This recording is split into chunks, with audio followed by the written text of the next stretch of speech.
आज सकाळी सकाळी अवीला मखाने दिले खायला आणि आजीला मदत मागितली. म्हटलं तूच याला भरव आणि एक एक करून भरव, कारण त्याला जर त्याच्या हातात डबा दिला ना तो अख्खं घरभर सांडवतो. त्यानंतर आज नाश्त्याला बनवणार होते मी मेथीचे पराठे किंवा मेथीचे ठेपलेही म्हणता येईल. आणि हे दहीबरोबर खरंच खूप छान वाटतात. पण प्रीतमचं मत असं होतं की आज त्याला मेथीचे जे पराठे किंवा ठेपले भरपूर आवडले तर मला डब्यालासुद्धा हेच दे, मला भाजीपोळी नको. म्हटलं ठीक आहे. तेव्हापर्यंतच फ्रूट्स पण कट करून घेतले होते. प्रीतमच्या डब्यात मी कंपल्सरी सॅलड्स आणि फ्रूट्ससुद्धा ॲड करत असते आणि त्याचबरोबर थोडेफार त्याला ड्रायफ्रूट्स पण देत असते. हे सगळं माझं कट करून झालं आणि लगेच मग प्रीतमची अंघोळ झाली होती आणि त्याला नाश्तासुद्धा दिला.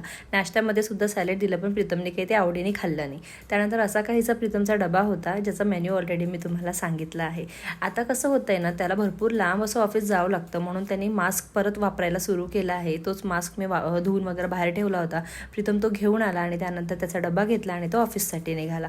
अव्यूची फार किरकिर सुरू होती की मला पण बाबांबरोबर जाऊ दे जाऊ दे. आधी त्याला वाटलं की बाबा इथेपर्यंतच जात आहे, म्हणून त्यांनी छान असं बाय केलं आणि त्यानंतर त्याचं असं रडणं सुरू झालं की मला बाबांबरोबर जायचं आहे. पण कसं बसं त्याला आवरलं आणि असा काहीसा होता आजचा आमचा मिनी व्लॉग. चला, तुम्हाला आवडला असेल तर नक्कीच चॅनल सबस्क्राईब करा. भेटूया अशाच एका नवीन मिनी व्लॉगमध्ये. तेव्हापर्यंत बाय.